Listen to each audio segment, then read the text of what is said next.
Hoy el cielo está gris, triste. Han pasado 20 años, pero nadie ha podido olvidar. Eva Blanco tenía solo 16 años cuando la asesinaron. Aquel día también llovió. ¿Por qué la mató? ¿Por qué hizo eso? ¿Por qué la dejó tirada aquí? Si la había violado, la había intentado matar, ¿qué la deja desangrándose aquí? Es un hijo de puta, eso es lo que ha hecho. Por entonces, Algete era un pueblo pequeño. Todos se conocían. Todos sabían que el asesino de Eva se escondía entre ellos. Pensé que había sido algún amigo de Eva. El caso Eva Blanco es la historia de una familia rota por la ausencia. A las otras dos hijas que tenemos las hemos martirizado. Mi madre cambió muchísimo y se volvió demasiado estricta, muy, muy estricta. Le dio tantas puñaladas. 2 décadas de dudas, de temores y dolor, que empezaron la noche en la que Eva no regresó a su casa. Me llamo Jorge Colomar y soy detective privado.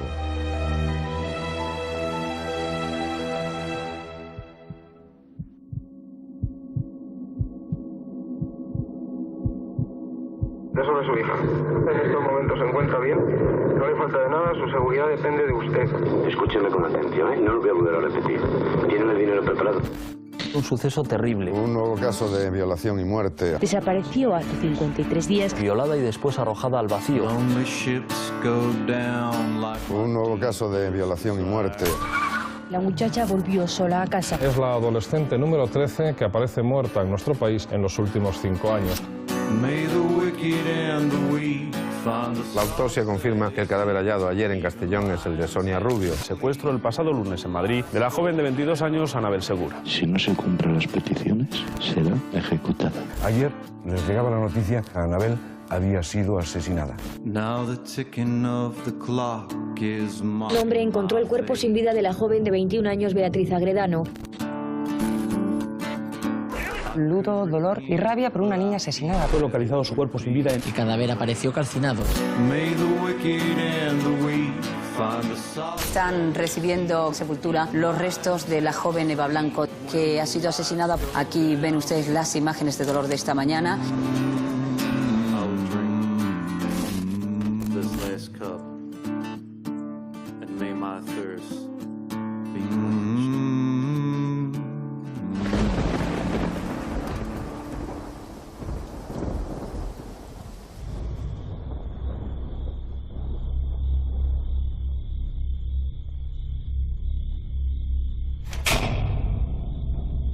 Ese día yo la dejé que llegara a las 12.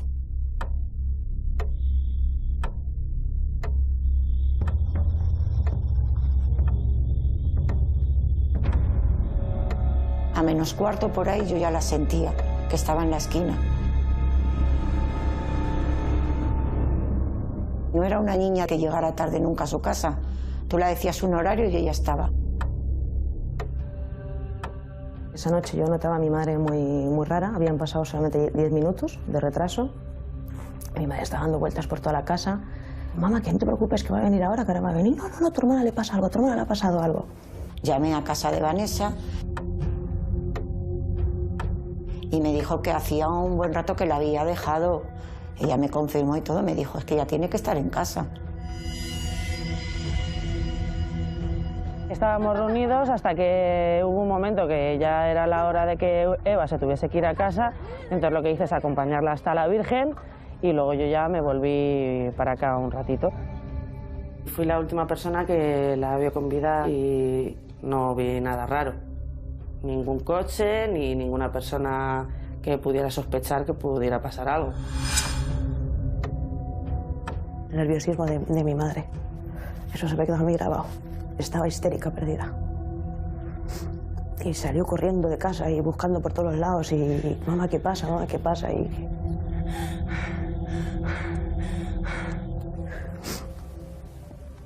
nunca se me olvidará eso.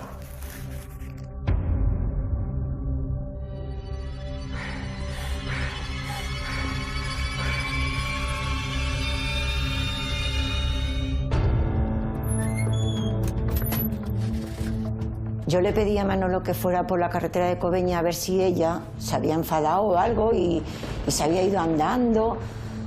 No sé por qué me vino a mí eso a la cabeza.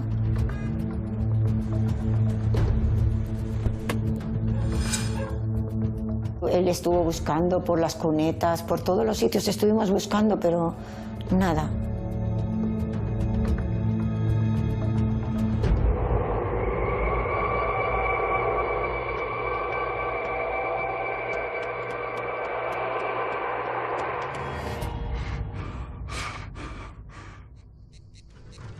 El cuerpo de Eva Blanco, de 17 años, ha aparecido en una cuneta de la carretera de Coveña.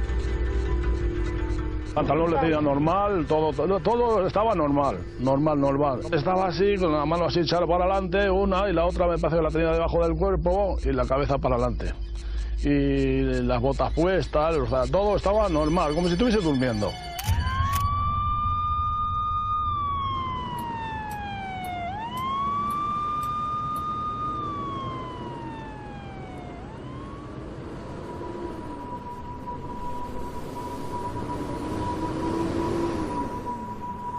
Y pensar en que mi hija nos ha estado llamando y que mi hija que ha estado aquí hasta por la mañana.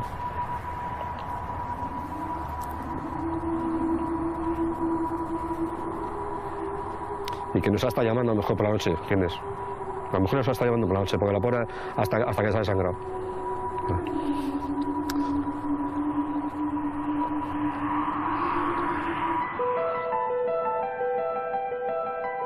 El reloj se paró en la casa de la familia Blanco esa mañana del 20 de abril de 1997. Lo natural es que los hijos vean morir a los padres y no al revés. Y uno puede imaginar el dolor de que alguien rompa lo único que el ser humano puede construir a lo largo de toda su vida: una familia. Ellos vinieron sobre la 1 más o menos. Lo primero que preguntas es si está muerta. Es desesperante que te digan que tu hija con 16 años la han asesinado. Te quieres morir y me odié a mí misma porque la había dejado llegar a las 12 de la noche. Muchísimo dolor, muchísimo. Mi hija vino a este mundo a vivir y él le arrebató todo, todo. En ese momento te quedas vacía porque te han quitado algo que es tuyo,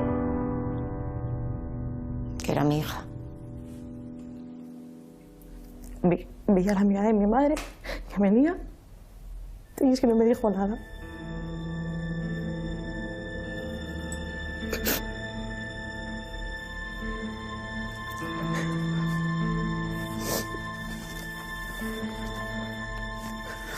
Es duro porque tienes 14 años y no lo entiendes.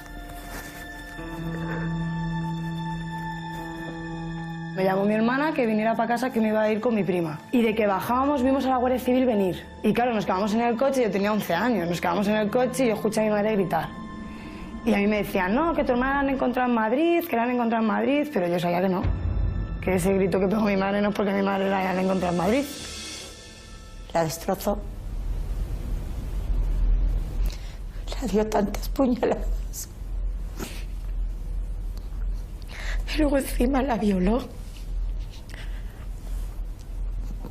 Siempre pensé que porque no la había dejado en casa.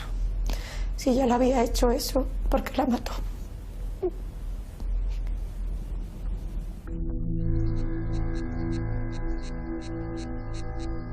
Yo tenía 15 años y lo ves como algo que no te toca, lejano, parece que es de otro planeta. Realmente lo que veía en Eva es mi pandilla de amigos, mi pandilla de amigas, y yo sí que veía ese reflejo de esa chica de 16 años, de esas amigas que yo tuve y su forma de actuar y su forma de reaccionar muy semejante a mi entorno de amistades. Yo era en un momento en el que estaba decidiendo casi mi futuro y empiezas a decir a tus padres que quieres ser guardia civil. Soy el capitán Rubén Valero, vine destinado a la Unidad Orgánica de Policía Judicial y bueno, me incorporé en el 2011.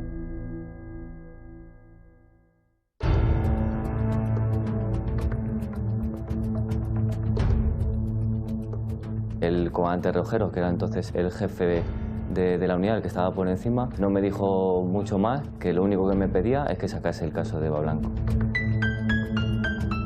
El caso de Eva Blanco no se debía olvidar.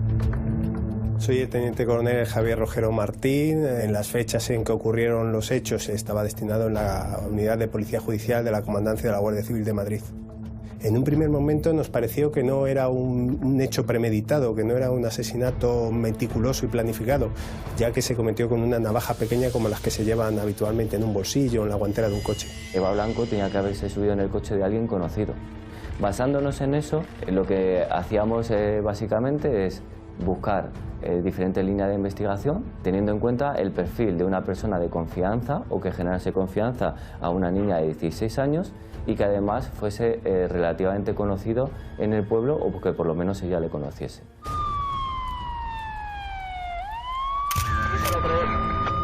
La disposición de las heridas producidas con arma blanca, ¿no?, en espalda, cuello y cabeza, y sobre todo incluso la concentración de algunas de ellas, que lo que indican es un apasionamiento en la acción.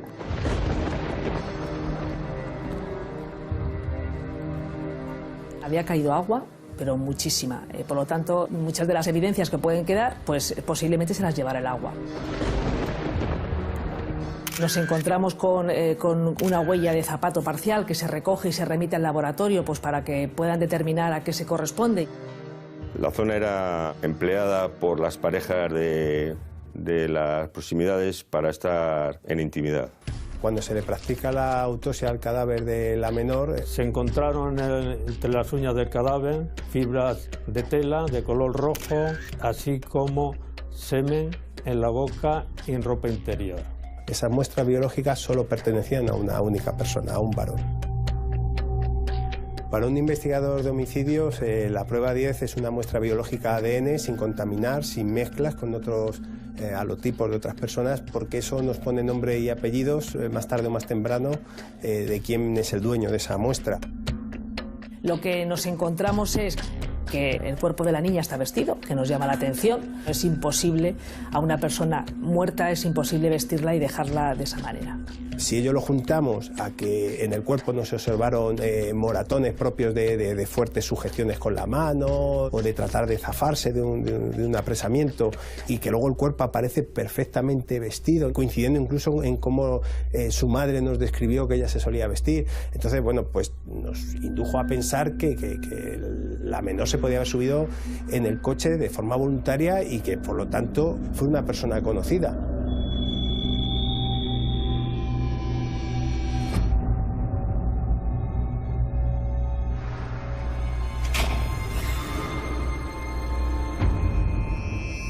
Siempre pensaba que había sido alguna amiga de Eva o algún amigo. Yo a Eva la veía muy guapa. Entonces siempre decía, a lo mejor ha sido porque es muy guapa y alguien por envidia la ha matado.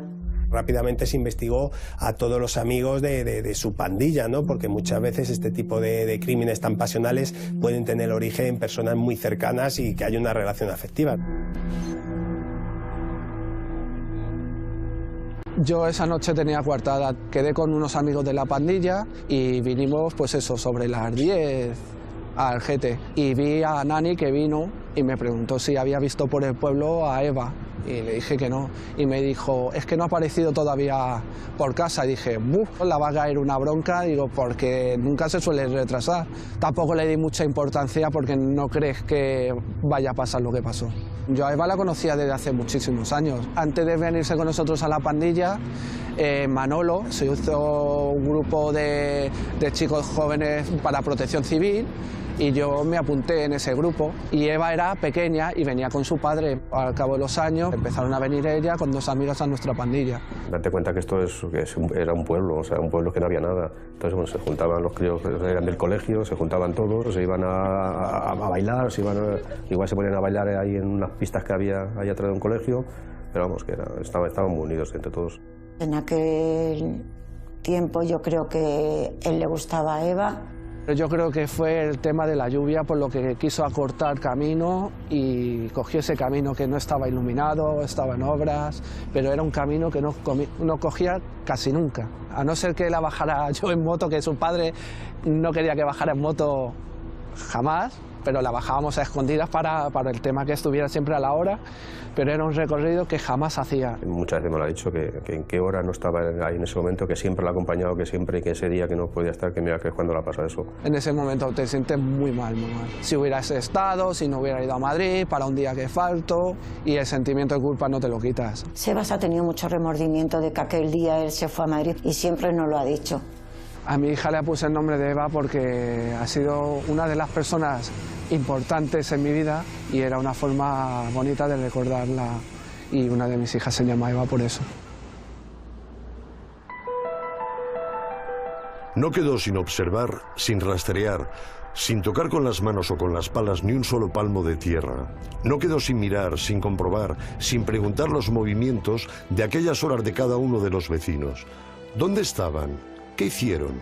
¿Qué vieron? Algete fue aquellos días como una fortaleza, como un pueblo enjaulado.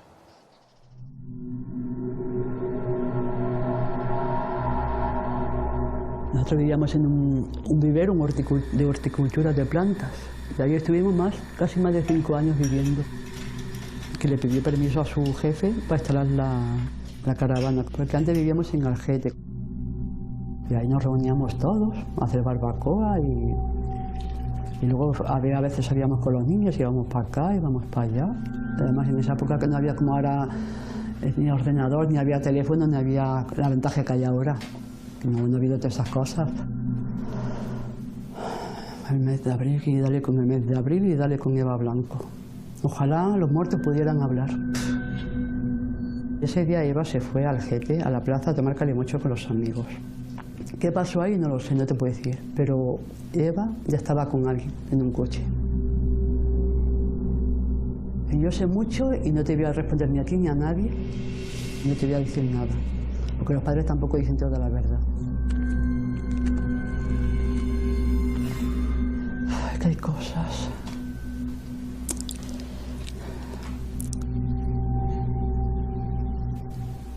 Pues ¿para qué?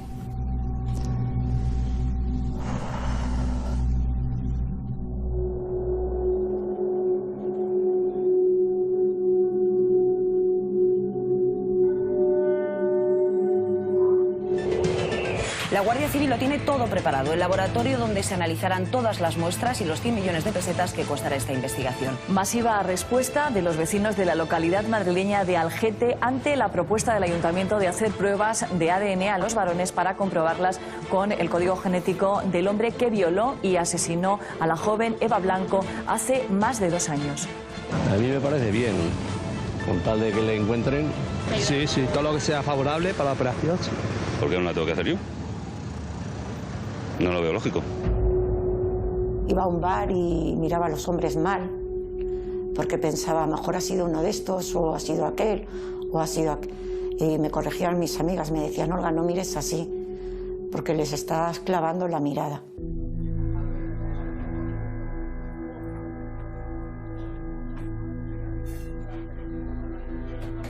Había un clima extraño, puesto que parecía que la niña nunca se hubiera subido a un coche, por lo tanto podía ser alguien conocido, la persona que había asesinado a la chica, ¿no? Y entonces había un clima extraño. Y lo que intentábamos nosotros desde la institución era tranquilizar a la población. Jesús, en aquella época todo era muy distinto. Tú trabajabas en el ayuntamiento, incluso llegaste a ser alcalde. Efectivamente, en aquel momento eran otras épocas, como en este propio bar, el día del asesinato de Eva, nos reunimos el alcalde de entonces con todos los concejales de los grupos de oposición del ayuntamiento para intentar saber qué es lo que podíamos hacer desde la institución para ayudar a esclarecer el asesinato de esa niña que nos habían matado. Colaborasteis el pueblo en todo lo que se pudo. El ayuntamiento, por supuesto, también se volcó y ayudó en todo. ¿Cómo surgió la idea del ADN, de hacer las pruebas a nivel general del ADN? ¿Qué ocurrió exactamente? Bueno, conocíamos a través de la Guardia Civil que teníamos el ADN del asesino. A la plataforma y a los padres se les ocurrió la idea de que los mayores de 18 años pudieran presentarse voluntarios para hacer la prueba del ADN. Un equipo de la Guardia Civil se desplazará a Algete. En el caso Eva Blanco, la muestra será saliva. Se tomaría de la cara interna de la mucosa bucal. Esta iniciativa que toma el Ayuntamiento y el pueblo para ayudar a esclarecer y localizar al culpable de la muerte de Eva Blanco, ¿por qué al final no se hace? La juez de Torrejón de Ardoz, que es quien llevaba el caso, no lo autorizó. Las argumentaciones, pues supongo que serán las que ella considere o consideró en su momento oportunas. Los jueces ven inútil la prueba de ADN que pide el alcalde de Algete. El magistrado Arturo Beltrán fue el más duro y llamó chorrada demagógica a la iniciativa del alcalde. Anoche se celebró un coloquio, todos a favor de la prueba, menos un juez. De verdad, conforme a reglas de lógica y de experiencia, conforme al sentido común, pensamos que alguien de los que se ofrece para hacer la prueba de ADN va a ser el autor, conociendo como es público y notorio la gran fiabilidad de esta prueba. Hubo una controversia en los medios de comunicación a través de algunos jueces diciendo que era inconstitucional o que era ilegal. Luego, a lo largo del tiempo, esos mismos jueces, de una manera muy noble, reconocieron que era perfectamente legal y que las pruebas del ADN, como nada más que lo que se hacía es una autorización a la persona, o sea, autorizaba a la persona que le hicieran a él mismo la prueba del ADN. ¿Cuál era el número, más o menos, que me decías de personas que habían accedido a poner su autorización en la urna? Eran 2000 y pico sobre un espectro de 3000, 3500 ciudadanos mayores de 18 años. Este hecho había sido un mazazo para el pueblo y nadie estaba libre de culpa. Se sospechaba de todo el mundo, incluso parece ser que al padre de Eva Blanco también fue sometido a algún tipo de prueba. Yo me entero de que al padre de Eva Blanco también le hacen la prueba del ADN. Supongo que la Guardia Civil a todas las personas que pudieran tener una relación directa o indirecta con Eva, pues le hicieron la prueba del ADN. Teníamos que nos habían matado a una de nuestras niñas. Había un silencio, porque de hecho en los bares no se hablaba de este tema. Era un silencio, sabiendo que podía ser que una persona de este pueblo hubiera matado a esa niña.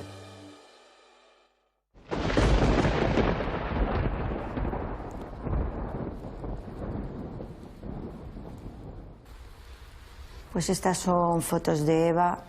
Mi hermana les hacía muchas fotos, entonces estaban muy acostumbradas a hacerse fotos. Su primera fotografía del colegio, aquí también estábamos en Valencia. Y claro, comía muy mal y le pedimos un plato de fideos. Y se tiró 4 horas con una cuchara en la boca y todos los mofletes llenos. Y le dije, te voy a hacer una foto para que el día de mañana se la enseñes a tus hijos y sepa lo mal que comía. Nosotros vivíamos en Madrid y se me murió un crío con 2 años y medio. Después nació Eva y decidimos venirnos aquí a Algete pues para intentar empezar a vivir otra vez de otra forma. Eva era una niña más bien tímida. Aparte, ella era chiquitita de estatura, muy menudilla. Era muy alegre, siempre se estaba riendo. Había momentos que lloraba demasiado. Le gustaba muchísimo bailar, la discoteca, sus amigos. Eva era la mayor, yo era la pequeña, siempre estaba yo más con ella o me llevaba con sus amigos. Era muy ordenada, le gustaba tener todo muy bien colocado, estudiaba, era muy estudiosa.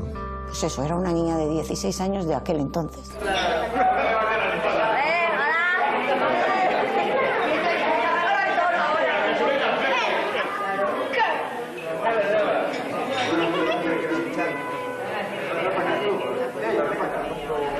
Esta era la habitación de Eva.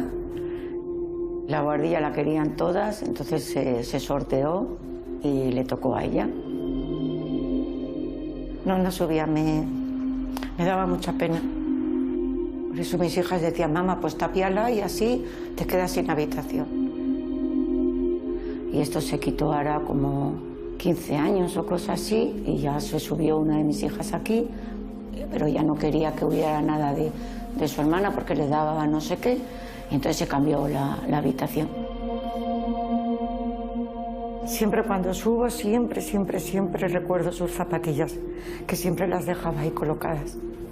Siempre. Y cuando desapareció también tenía ahí las zapatillas. Ella ahora haría 36 años. Es un recuerdo.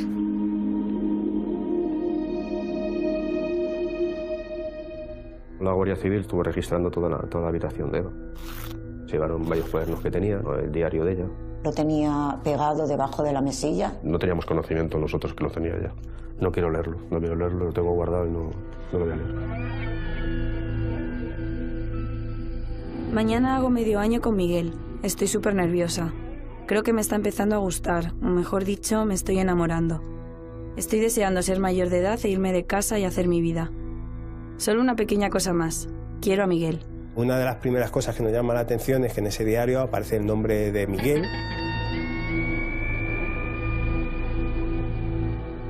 A mí ella nunca me habló de que tenía un novio ni que tenía nada. Yo la veía tontear con varios críos, como en aquella edad tiene 16 años, y tonteas con varios niños, y nunca supe que ella salía con Miguel. Yo sé que en los últimos meses no tenía casi relación, no se veían ni nada, por eso nosotros empezamos como una segunda relación. Ella llevaba mucho tiempo sin verle a él. Hablan de que si el novio de Eva, que si Miguel, que era su novio, que eran críos con 15 años, que novios del instituto, que eran amigos, que decían que eran novios o lo que sea. O sea, eso hasta llegar hasta el punto de novio no creo. Hay un agente que me dijo, un guardia, que ellos conocían más a mi hija que a nosotros, de todo lo que había en los diarios. Y te pones a leerlos y bueno, son cosas pues, de las crías de esa época, de que si niños, de que si chicos, de que si chicas, de que si fiestas. En el diario de Eva existe una hoja concretamente en la cual ponía Eva y 343-110. Lo que nos llevaba a pensar a los investigadores era que podía ser una persona. Hay personas que han sacado su conclusión de esta numeración. Ese número lo que hace es disparar, que aparezcan todo tipo de versiones sobre lo que podía significar. Incluso se difundió a los medios de comunicación, hubo todo tipo de llamadas, nos inducían a que contemplásemos la posibilidad de que si podía ser cosas relacionadas con extrema derecha o algún tipo de ideología radical. Algo hay aquí raro y que vincula a Eva Blanco con el mundo neonazi. El número había que dividirlo en 3 partes. Los neonazis españoles utilizan mucho el 34, que quiere decir CD, combate por Alemania. El número 11 significa la letra K. 3 Ks forman la palabra Ku Klux Klan.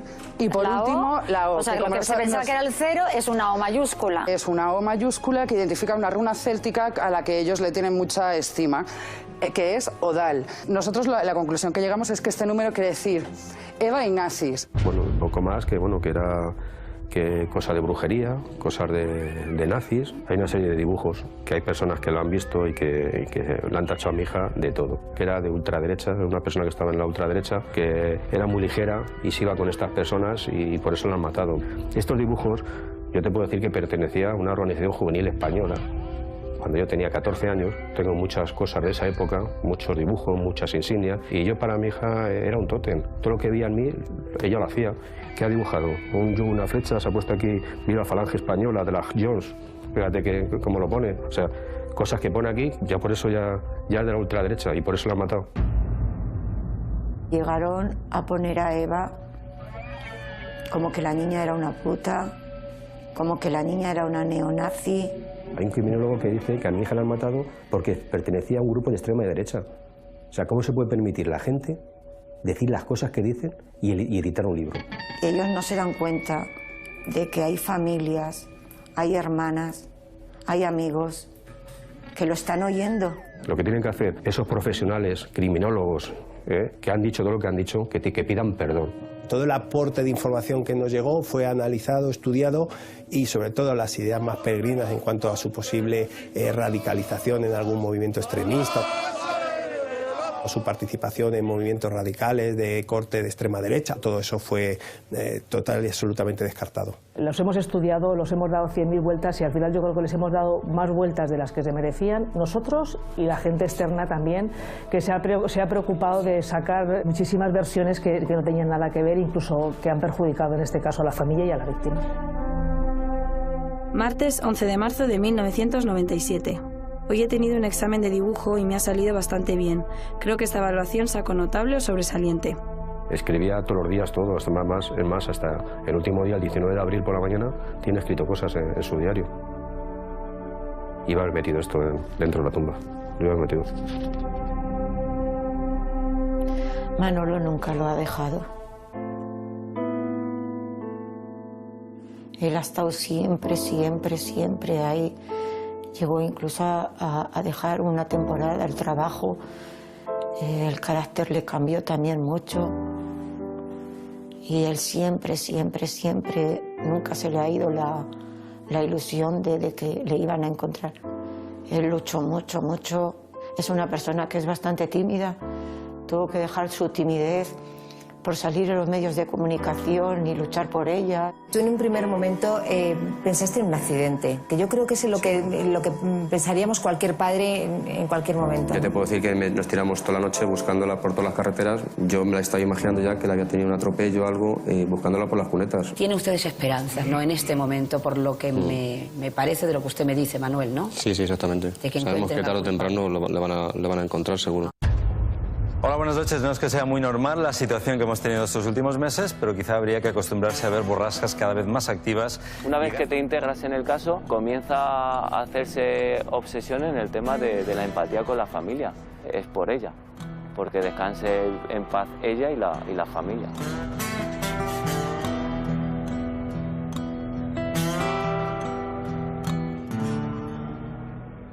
En Algete es otra muerte la que preocupa, la de Eva Blanco, que fue violada y asesinada por uno de sus vecinos. Al menos las investigaciones continúan centradas en el pueblo.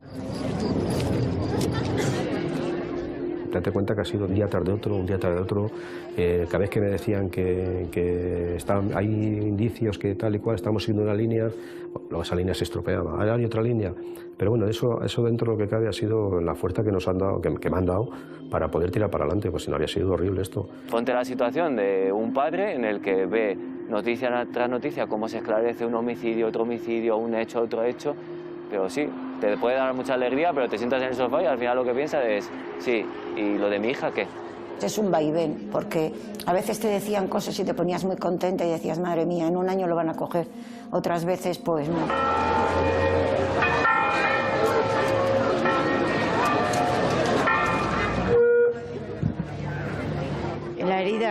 La herida a mí nunca se me va a cerrar. Aunque tenga dos hijas, pues tengo que luchar por ellas, pero no se me va a cerrar. Hoy Rebeca va a tocar el piano. Ella no ha dicho nunca nada, porque lo de su hermana lo hizo tabú y hoy dijo que iba a tocar ella el Ave María. Esperemos que le salga bien por Eva.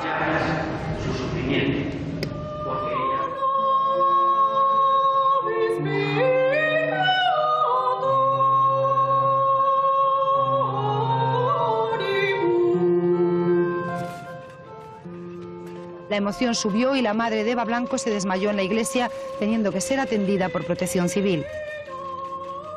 Como es la canción favorita de mi hermana, pues se la hemos dedicado a ella. Mi madre fue un cambio, bueno, estuvo mucho tiempo que no estaba como en off, no existía. Aprendes a vivir entre comillas. La pena siempre la vas a tener. Tú ves a tus hijas que disfrutan y tal y dices, ¿cómo sería ella ahora? Y de repente se volvió demasiado estricta, muy, muy estricta. Y sobre todo más con mi hermana, la pequeña, mi hermana María. Muchísimo. Se pasa mal, porque no es que se haya muerto por una enfermedad, es que no. Yo, por ejemplo, ahora vivo con miedo, porque digo, jolín, es que mi madre, yo la entiendo, porque yo he peleado mucho con mi madre, no me dejaba salir, bueno, es que nada, o sea, nada, cero. A las otras dos hijas que tenemos las hemos martirizado, O sea, no las hemos dejado salir, se quedaban en casa. Cada vez que movían una silla, castigada porque han movido la silla, o sea, las hemos martirizado. Desde que pasó lo de Eva me tiré como 4 o 5 años que me despertaba a las 4 de la mañana y ya era hacer el camino que había hecho Eva mentalmente. En salud, sí me ha perjudicado. Me ha perjudicado. Yo hace 3 años he estado muy enferma y bueno, ella me ha sacado para adelante porque ha dicho tú tienes que estar aquí, que tienes nietos que cuidar. Para mí su familia sí que era un fiel reflejo de mi familia. O sea, yo en su madre veía el reflejo de esa madre luchadora, un poco ese reflejo de mi madre que incansable, esa lucha constante, el cómo te decía que su único objetivo en la vida era conseguir o localizar al asesino de su hija. Entonces, sobre todo es ese reflejo de sus padres como mis padres.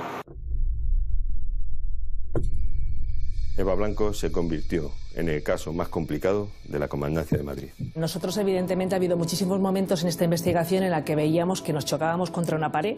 Porque ya habían pasado tantos años que mucha gente se había jubilado y había muchos cargos que se había renovado. Yo procuraba que cada vez que venía alguien nuevo pues conociese el caso de Eva Blanco. Esa inquietud de no dejarlo nunca en el no recuerdo, por decirlo de alguna forma.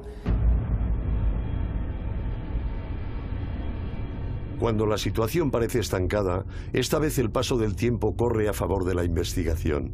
Los avances en materia genética consiguen dar una oportunidad a un caso que llevaba 16 años estancado.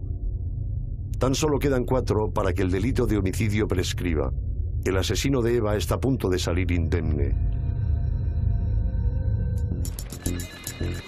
El caso era un caso que el grupo de homicidios pues teníamos en mente.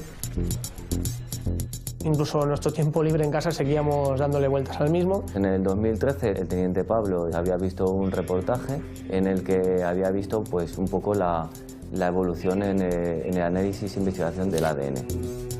Estudios genéticos en los cuales pueden aportar otros datos a mayores como era el origen geográfico de la muestra o incluso color de pelo y ojos. Por ese motivo optamos por oficiar por medio de la autoridad judicial a la Universidad de Santiago de Compostela para que nos hiciese ese estudio. La Universidad de Santiago, gracias a las últimas tecnologías, determina que el ADN es de alguien del norte de África. La Guardia Civil lo que hizo fue centrarse en toda la población magrebí que en esa época residía en la zona y fue intentando tomar muestras tanto a ellos como a sus familiares. Una vez tenemos el informe que emite la Universidad de Compostela, pues lo que se hace es recuperar los padrones de la época y empezar a realizar un estudio, a identificar aquellas personas que correspondieran con los datos que fueran de varones norteafricanos de la época. Y salían aproximadamente unos 300 individuos. Cuando nos pusimos a trabajar la obtención de perfiles de ADN de esas personas que teníamos censadas en la época en Coveñas y Algete, no llegaría a 10 personas como mucho de los 300 que teníamos en censo. El resto pues, nos ha obligado a desplazarnos por toda la geografía de España, desde Murcia, Málaga, en Ceuta, hemos tenido que meternos en el barrio del Príncipe, en Melilla y por supuesto muchos volvieron a su tierra natal, a Marruecos. Dentro de ese listado de 300, precisamente en el lugar 90, se encuentra un varón magrebí. Logramos quedar con él en la Nacional 1 y allí se somete voluntariamente a que les traigamos una muestra biológica que posteriormente fue analizada y dio como resultado que, si bien no se correspondía con la muestra biológica de la persona que asesinó a Eva Blanco, sí que se podía observar claramente que era un familiar de esa persona. Quisimos analizar esa familia, comprobamos que eran 6 hermanos, 3 mujeres y 3 hombres, y comprobamos que otro de los hermanos residía en la localidad de Murcia. Hicimos gestiones, se le localizó, nos desplazamos allí, pudimos obtener una muestra biológica atribuida que fue analizada y nuevamente pudimos comprobar que se trataba de otro familiar. De esta manera pues se cerraba el círculo, es decir, eran 3 hermanos y 2 los teníamos ya descartados, nos quedaba localizar al tercero.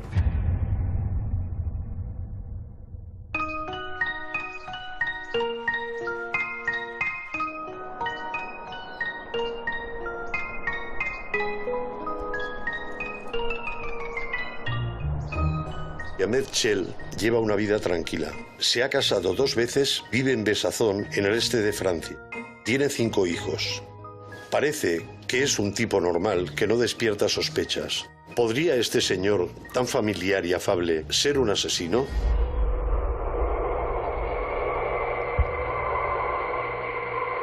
Nos conocimos en el Paseo de la Castellana, en el campo de fútbol Santiago Bernabéu. Y él trabajaba entonces en la calle Serrano, en la Embajada de Marruecos. Yo iba caminando y él pues me seguía con un coche Citroën azul y me dijo que, oiga señora, que estoy solo y que no conozco a nadie y que yo me gustaría hablar con usted.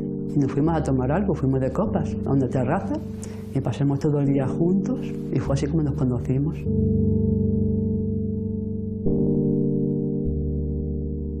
Antes de casarme, lo llevé a donde viven mis papás, a Castilla y León, a Zamora, para que lo conocieran, como era el hombre con el que me iba a casar, que mi mamá no estaba de acuerdo. Es racista. Hablarlo en palabras no tiene sentido, no tiene valor, ¿sabes? Hay que vivirlo dentro. Tienes que vivir con esa persona. Como si dice al lado de un criminal, porque yo parece ser que estuve viviendo con un criminal, sin saberlo, claro.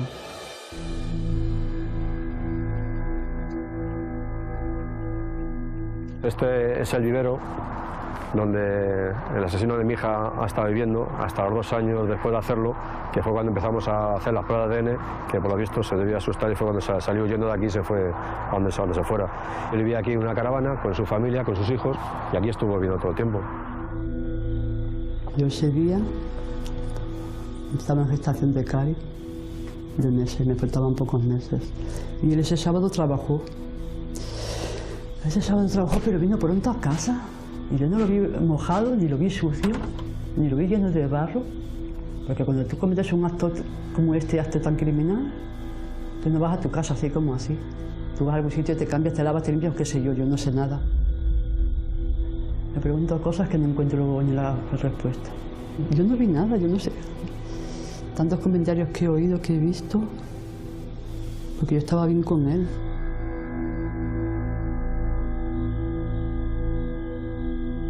Imagínate, después de todo lo que hemos estado luchando, de lo que todos hemos estado intentando localizarle, que yo haya estado al lado de él más de una vez en la carretera, ahí parado que estaba yo, y está aquí en el vivero y que no sabía que era él, fíjate.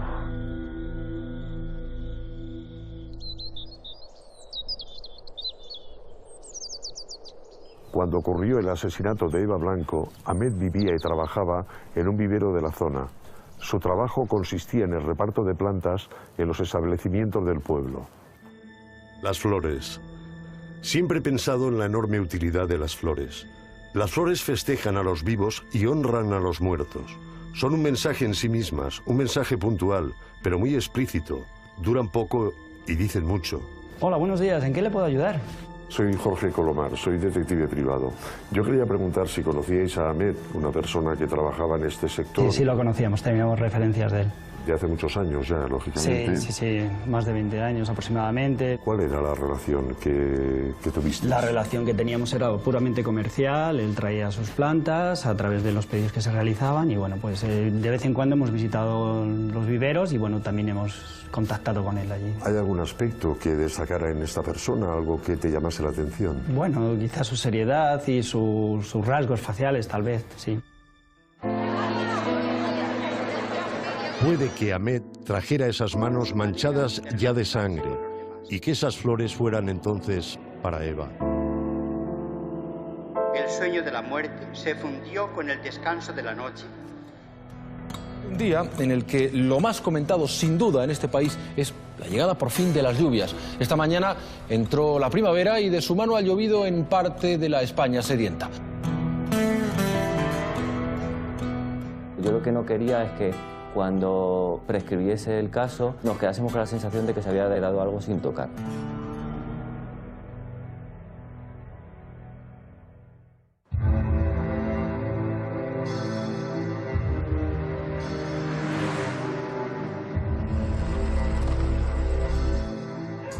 Él nunca me llamaba por mi nombre, nunca. Y yo a él igual, tampoco nunca le llamaba por su nombre. Cuando cogió la nacionalidad se llamaba Francisco, Paco. Y yo nunca le llamaba ni Paco ni Francisco. Éramos entre, oye, Pues él me dice a mí, óigame. Yo iba con él, iba aterrada, vivía aterrada, más con miedo. Yo vivía muy asustada, de verdad, pensando qué hago con mis niños, dónde voy. Fue muy duro. Porque cuando llegué aquí, parece ser que estaba con otra, ¿vale? Con la que es hoy en día Fátima, su mujer. Estaba quemada, estaba harta. Pero a pesar de eso quedemos bien, porque es el padre de mis hijos. Divorcio nunca ha habido entre nosotros, fue separación. Él su vida y yo la mía.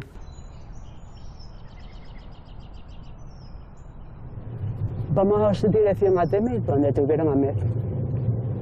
Cuando vinieron los gendarmes y, ¿cómo se llama? La policía española, la Guardia Civil. Y es una ciudad universitaria, donde hay muchos estudiantes, eso para estudiantes. ¿Y él qué hacía aquí aquel día? ¿Por qué había venido aquí? No, él venía a trabajar, que hacía 1 o 2 semanas que empezaba el trabajo.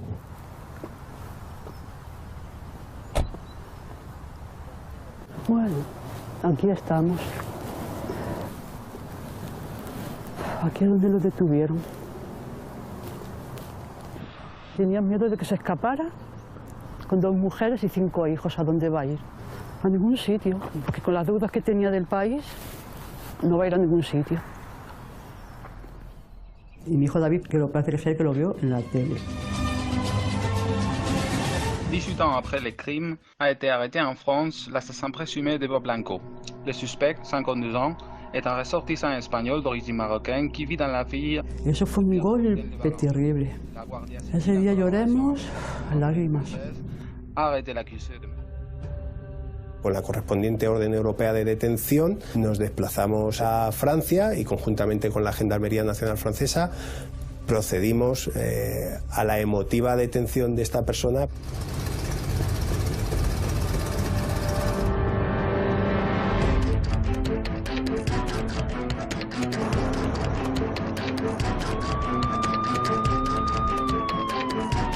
Sobre todo para los investigadores españoles, muchos años después se cerraba por fin con un broche de oro un caso de lo más complejo y de lo más mediático que ha habido en la Comandancia de la Guardia Civil de Madrid. En primer lugar, cuando se le detiene, su cara no es de asombro, según lo que dice la Guardia Civil. Le comentan que viene por el caso Eva Blanco y él muestra como una especie de sintomatología física de abatimiento.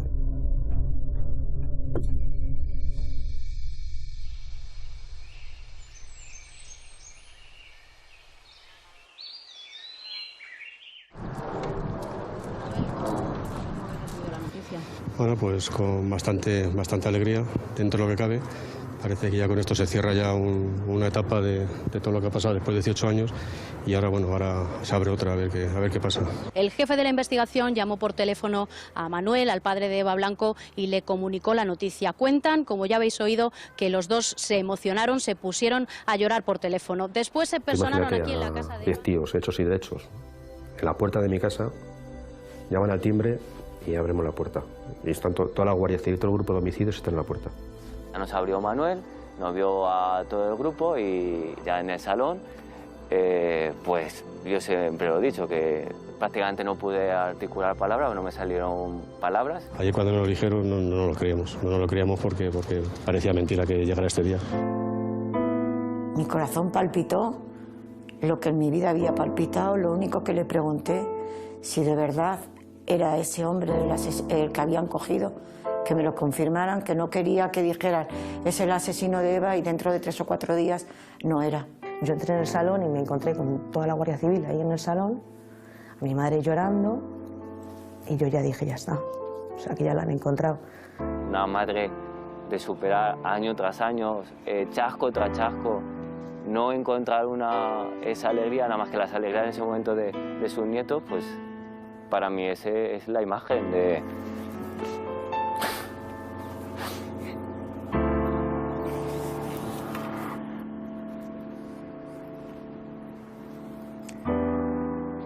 Para mí era eso, era mi madre.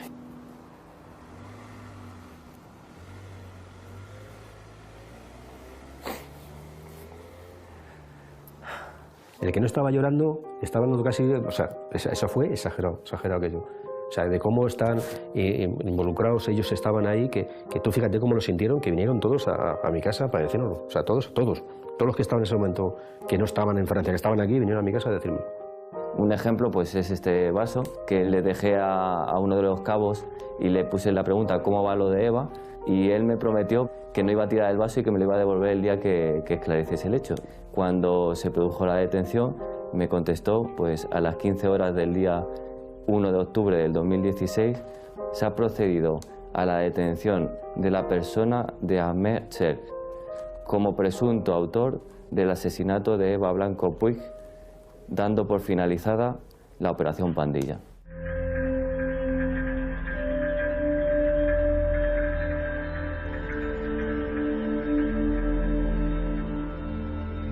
Era un asesino. Era alguien que había hecho algo terrible y que se creyó impune con el paso de los años. Y por fin había sido detenido. Un éxito de la policía. Y ahora llegaba a España. Y desde allí ha sido trasladado hasta la comandancia de Tres Cantos en medio de un insólito y llamativo despliegue de fuerzas. 20 años después, el sospechoso de la muerte de Eva Blanco podrá ser juzgado. Le llevarán al juzgado número 4 de Torrejón de Ardoz, donde ahí le harán la prueba de ADN y compararán ese resultado. Yo tenía mucho que ver en la operación, ¿verdad? El bien, ¿no? Sí. Yo también, ¿no?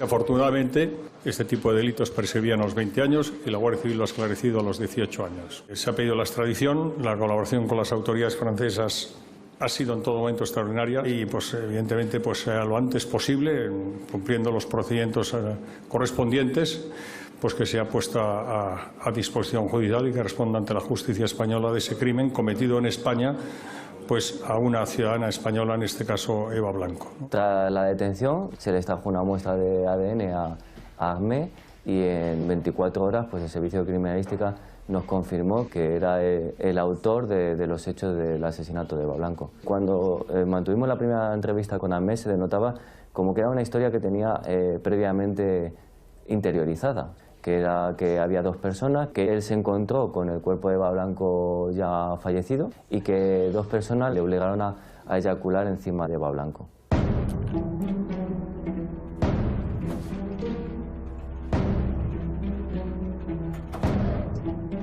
Soy Antonio Alberca, fui abogado defensor de Ahmed Cherk, al que debemos, a pesar de todo, seguir manteniendo la condición de inocente, dado que no pudo ser enjuiciado.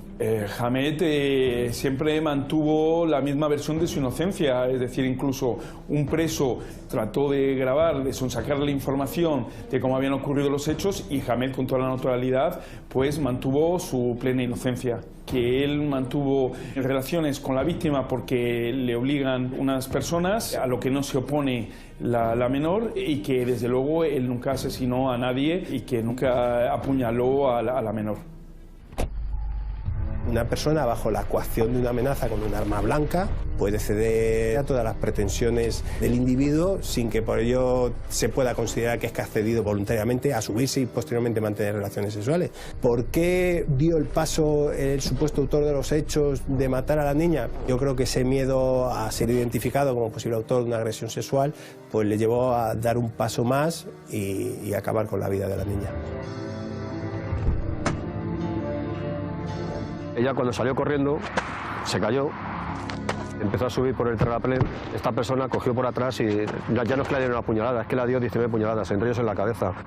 Entonces lo que no entendemos es el ensañamiento que tuvo hacia ella. ¿Por qué la mató? ¿Por qué hizo eso? ¿Por qué la dejó tirada aquí? Si la había violado, la había intentado matar, la dio una puñalada que prácticamente que la deja desangrándose aquí, pero aquí fue lo que hizo, dejarla aquí tumbada desangrada.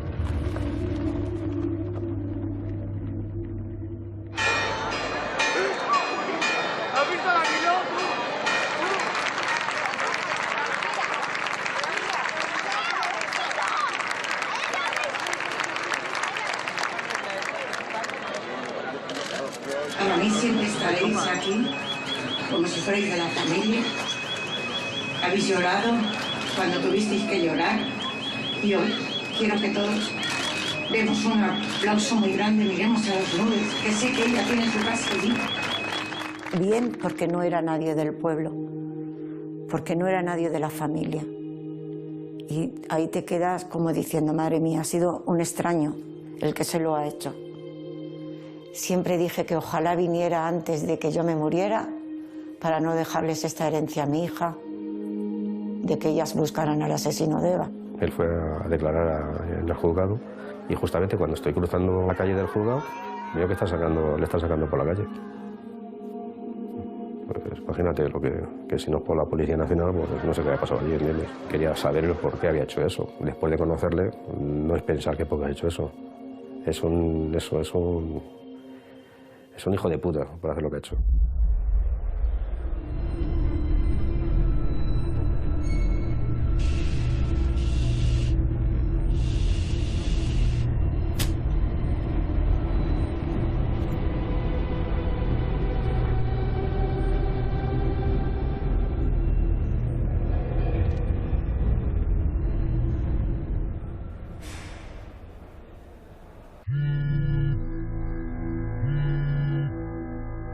Resulta que me empieza a llamar por teléfono un periodista y yo veo que no le cojo el teléfono, me sigue llamando y ya le cojo y digo a ver si es que ha pasado algo. Le cojo el teléfono y me comenta lo que ha pasado, que se había suicidado en la cárcel, que se me había enterado. Digo, pues la verdad es que no me entera, la prioridad que tengo es la tuya. Fue detenido hace solo unos meses, 18 años después de asesinar presuntamente a la joven Eva Blanco en la localidad madrileña de Algete. Pues bien, el detenido ha aparecido muerto en su celda y todo apunta a que decidió quitarse la vida. Cuando Hamet está en Francia ya tiene un intento de suicidio.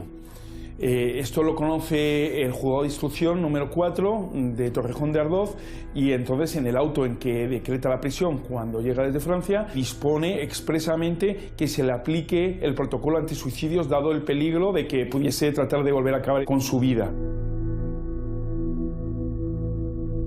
Más adelante, en el mes de enero, de forma unilateral, la dirección de la prisión decide, sin dar aviso ni al juzgado, ni a la defensa, ni a nadie, que se le levanta el protocolo antisuicidios, a pesar de que del riesgo evidente que habían detectado incluso el juzgado de instrucción número 4 de Torrejón de Ardoz.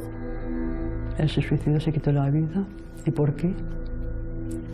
Por evitar problemas a la familia, dolor y angustia. Porque él sabía que ya una vez que está ahí, que no va a salir. Si yo me creo inocente, se ponga quien se ponga encima, yo soy inocente y soy inocente. Él ahí dio a entender de que él era el que había matado a Eva. Es como poner un punto y final, no se ha hecho justicia porque no se ha hecho, pero para mí sí, o sea, el ADN es tuyo, tú te has suicidado, tú lo has matado. Él solito se ha juzgado y él solito se ha sentenciado lo que quería y se acabó. Yo cuando nos enteramos que él se había suicidado, yo me alegré. Dije, estás en el mismo sitio que está mi hermana, bajo tierra.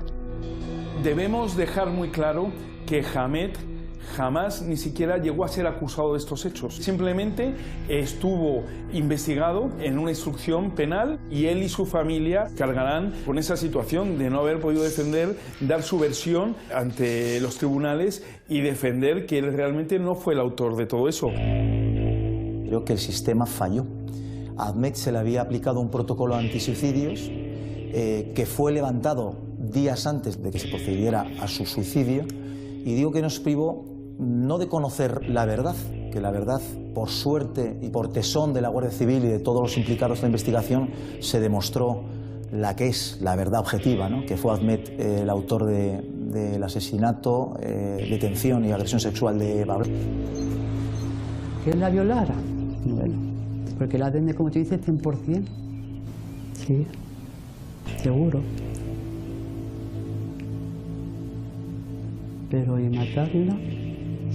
Ay, mira, es que ya hay cosas que no te las puedo decir. El ADN no quiere decir que él la haya matado, que tuvo relación con ella, sí. Porque una cosa es violar y otra cosa es matar.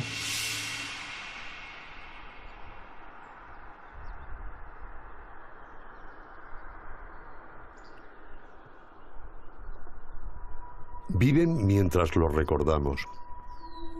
Su familia, su pueblo, todos custodiaron la memoria de Eva. Todos buscaron entre los parajes y los ADNs y las piedras y las miradas y el pensamiento. No hubo paz hasta que no llegó el culpable. Hasta poner un nombre, Ahmed, que rompía el silencio de los años y de los inocentes. Y el tiempo dejó de ser enemigo. Y llegó por fin el descanso, aunque nunca llegue, claro está, el olvido.